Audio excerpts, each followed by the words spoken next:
Hello, this is a video on how to play the card game Sedmice.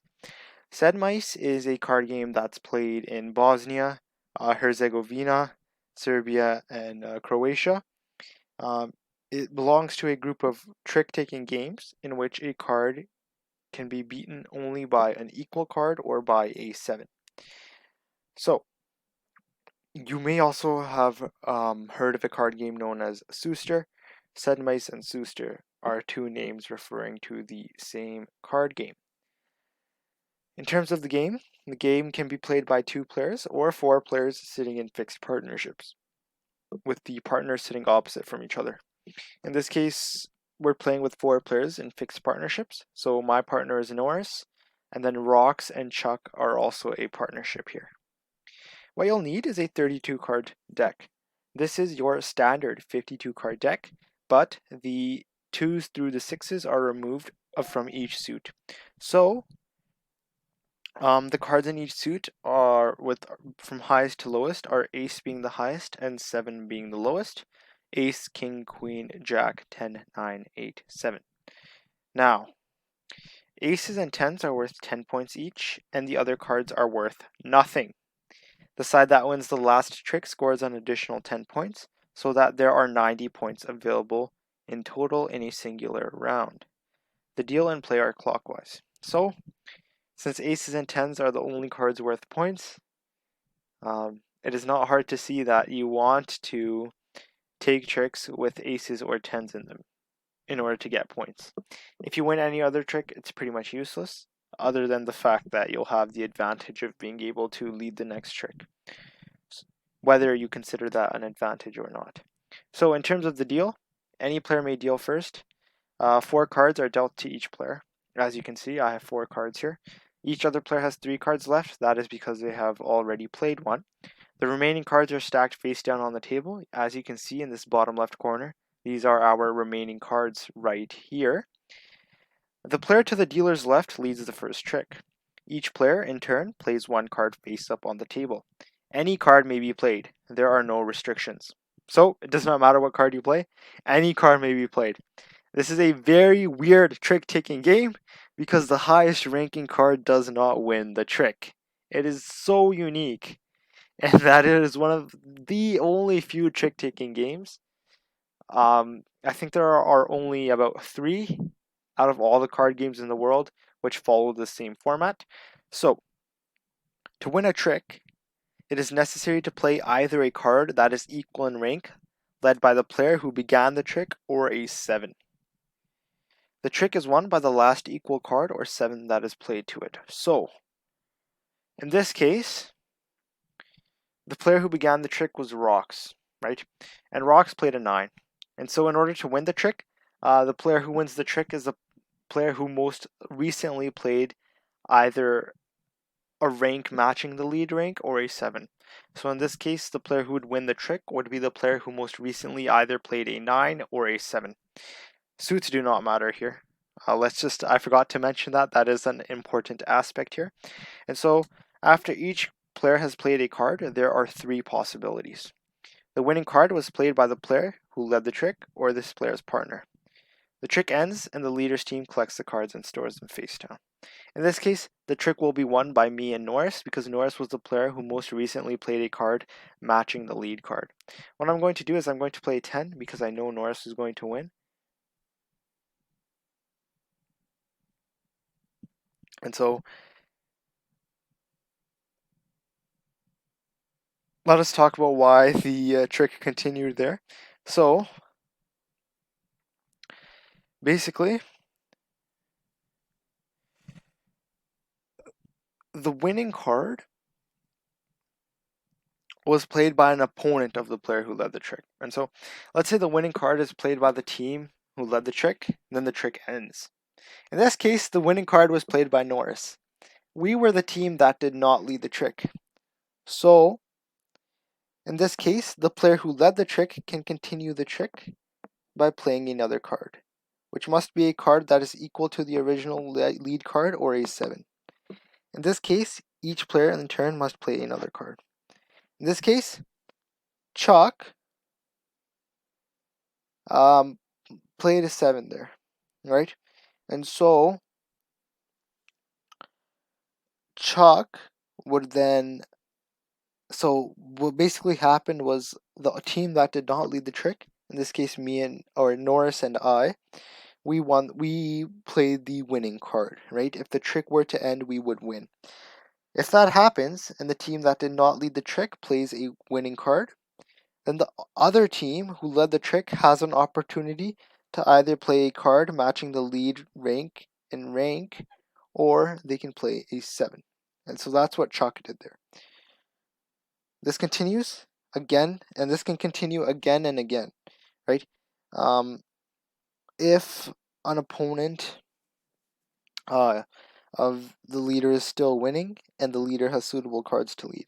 So as long as the opponent team that did not, so as long as the non-leading team keeps playing winning cards, the leading team has the opportunity to continue the trick. If the leading team is the one that played the winning card, then they end the trick right there. In this case, we can't really win this, and so we'll play an 8. And so, what happened there? Chuck's team took that trick there. Now, after each trick, so what are the 3 scenarios, right? You win tricks by matching either the lead rank or playing a 7. The winner of the trick is the player who last matched the lead rank or last played a 7. And so let us talk about the possibilities, right? And so if the winning card was played by the lead team, the trick ends. If the winning card was played by the opponent or the non-leading trick team, right? So the team that did not lead the trick, then the leading team or the team that led the trick has the opportunity to continue the trick by playing a card that is of the lead rank, matching the lead rank or is a 7. And the third scenario is that the winning card was played by an opponent of the player who led the trick, and the leader's team does not wish to continue the trick or has no suitable cards to play. Right, and so if the leader does not want to continue the trick, even though the opponent played the winning card, then the trick would end. So, leading team plays winning card, trick ends. Opponent team plays winning card, leader has an option to continue the trick, provided they have a card that matches the lead rank or they have a 7. If they decline to continue the trick, the opponent team wins the trick.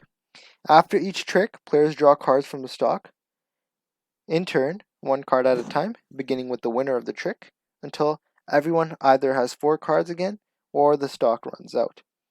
Then the winner of the trick leads any card to a new trick. So, in this case, I believe Chuck played the first card. Even though we should be going clockwise, it seems like we are going counterclockwise here for some reason. But that's okay. I do note that you should be going clockwise though. So it seems like Chuck led the trick. What we'll do is I guess we'll play a queen. Yeah, so Chuck once again led the trick with an ace. Right? Does not matter what we play here, only aces and 10s are worth points. So Chuck won that trick again. Chuck led the trick with a 9 of spades. I'm not going to play my 7, I'll play my king. So now there are no cards, and so we cannot replenish cards from the stockpot deck. Why? Because there are no cards, right? You draw after each trick unless the stockpile runs out of cards. So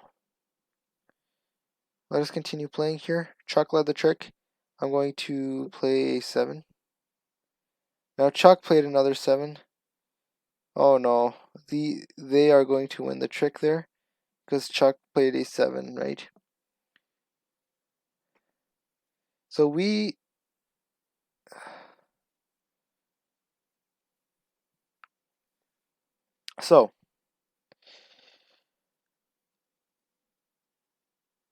after the stock runs out, play continues until all the cards have been played. And so you are allowed to talk to your partners in this game, right? In this case, we cannot because this is electronic. But if you are playing in real life, you are allowed to talk to your partners, and you can talk as much as you want. You could tell them what cards to play, whether you want to win the trick or not. It's totally up to you. So, in terms of scoring, right? In this case, normally you count 10 points for each ace or 10-1. In this case, my opponents here simply counted a 1 point for each ace or 10-1, and then 1 point for the last trick. That should be 9 points total, because there should only be 8 aces and 10s, and then 1 point for the last trick should be 9 points. But however, we could be playing with a 2-point bonus for winning the last trick. Sometimes that is the case. Alternatively, another thing that happens sometimes, and I believe that is the case here, is that it's 1 point for each trick, 1 point for the last trick, and so that'd be 9 points available in total. But if a team wins all all 8 aces and 10s, not only do they get 8 points for the aces and 10s, 1 point for the last trick, they get an additional point for winning every single ace and 10 in the deck, right? So 10 points there. In terms of a target score, that's totally up to you. It can be pre-decided. Normally the game is played to 12 points, or 120 points if you count each ace and 10 as 10, right? So, Norris led the trick. What we're going to do is we're going to play a jack here. So, I was the player who most recently matched the lead card, and so I have the opportunity to play again. Play queen. Nope, I choose not to. I choose not to, and so what I'll have to do here is I'll have to, yeah. See, I chose not to play there. I could have. Chose not to, right? If the opponent's team plays the last leading the trick, then you have the opportunity to continue playing. So I have the opportunity to continue playing. What I'm going to do is I'm going to play this 7. And so they actually took that, and there are no cards left in the stockpile, and so now everything is on the line here.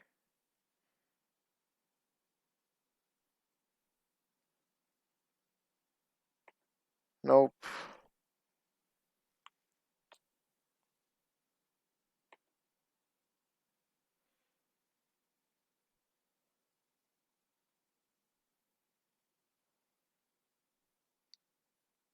So, if you notice there, they were at a score of 10, right? We were at a score of 0. We gained 7 points, they gained 2 points. And so that does stay true to the 9 points we talked about. 8 points for each ace and 10, 1 point for winning the last trick. The reason they won 10 points in the first round is because they won all 8 aces and 10s, right? So if you win all 8 aces and 10s, you get a bonus 1 point for your masterful performance. And so let us continue playing here, right? The objective is simple. You simply play tricks. The winner of the trick is the player who last played a 7 or the matching rank of the lead card. If your opponent, non-leading team, wins the trick, you have the ability to continue the trick, provided you play a 7 or a card that matches the lead ranking card.